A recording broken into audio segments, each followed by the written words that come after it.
O uso de calmantes é prejudicial ao espírito? Ajuda ou atrapalha nos tratamentos de obsessões espirituais? Eu sou Ariane, psiquiatra espírita, e hoje você está no Loucura ou Sanidade, onde falamos tudo sobre saúde mental dentro do universo espírita. E o nosso tema de hoje é o uso de calmantes. E dentro dos calmantes aqui eu coloco todos aqueles que provocam essa sedação, essa redução da resposta cerebral. Seriam os famosos tarja preta. E aí a gente entra também o chamado Zolpidem, que muita gente diz que é tranquilo, é mais fácil de usar, não dá dependência, e não é verdade. A gente tem visto cada vez mais dependência dessa medicação também, e faz um estrago bom, gente. O que esse Zolpidem faz? Ele é um plug, um interruptor, ele simplesmente liga, desliga o cérebro. Já o Rivotril, os outros calmantes aí, Frontal e todos os seus afins, eles atuam numa substância chamada GABA, e isso faz com que haja uma inibição geral do sistema nervoso, portanto ele fica sem reação. É como se você está aqui num monte de agitação, vai lá o calmante, abaixa e inibe tudo. E aí existe sim uma reação do seu organismo, mas ela não se completa porque o calmante não deixa. No momento de extrema agitação, um luto muito presente, um susto grande, você utilizar um calmante pode ser de grande valia. Eu não estou aqui demonizando os remédios, não. Eles podem e devem ser utilizados, inclusive eu passo para pacientes. A questão é que necessita ser a menor dose e pelo menor tempo possível, porque afinal de contas ele é um inibidor.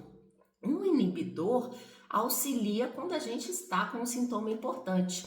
É como se você estivesse aí com uma dor de cabeça forte e você toma um analgésico para melhorar essa dor. Mas e aí? Você não sente mais a dor, mas não tratou a causa. Qual era a causa dessa dor? O que estava gerando este problema? E o calmante é a mesma coisa, você adapta ali, reduz a resposta do organismo, mas no fim das contas você não está tratando a causa. O que a gente recomenda dentro da psiquiatria? Que se utilize sim os calmantes, mas se inicie um processo de tratamento paralelo com as medicações indicadas para o caso. É um quadro psicótico, uma depressão, uma ansiedade, o que está acontecendo ali. E enquanto esses remédios fazem o seu efeito, que muitas vezes não é rápido, até que a gente encontre a dose correta, o remédio que se adapta melhor para o paciente, pode levar um tempo.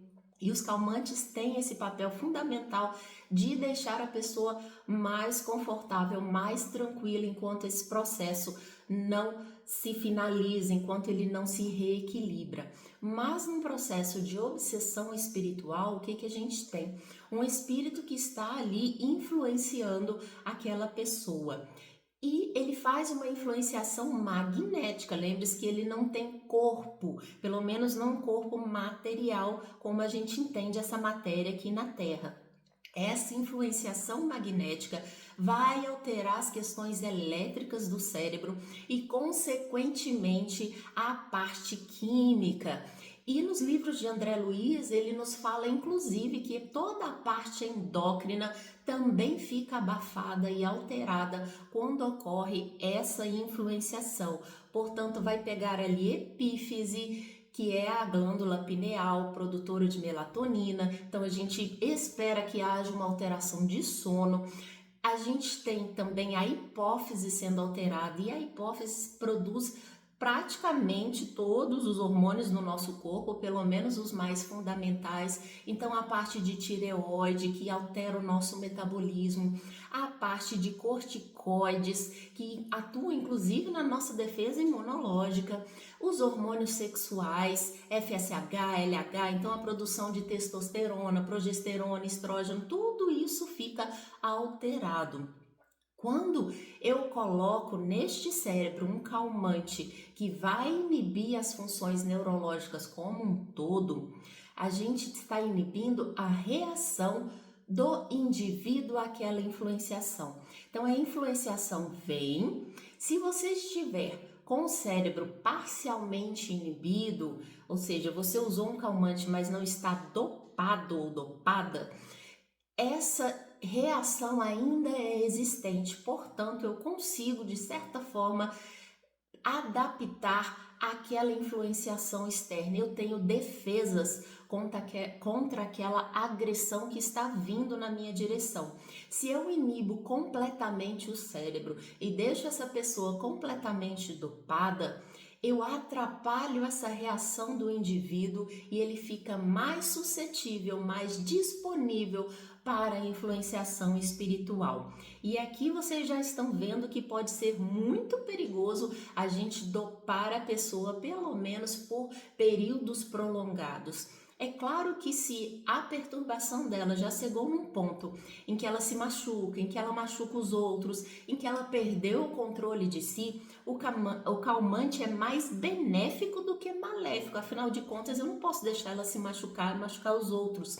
Mas a partir do momento em que ela já está tomando consciência, em que ela consegue conversar e ter o mínimo de cognição preservada, eu devo reduzir esses calmantes gradualmente para que ela mesma possa gerar defesas dentro de si e inibir aquele ataque, aquela agressão espiritual que está chegando ali nela. Portanto, a gente começa o tratamento psiquiátrico e a gente precisa sim da medicação psiquiátrica, mas com muito equilíbrio, com muito discernimento.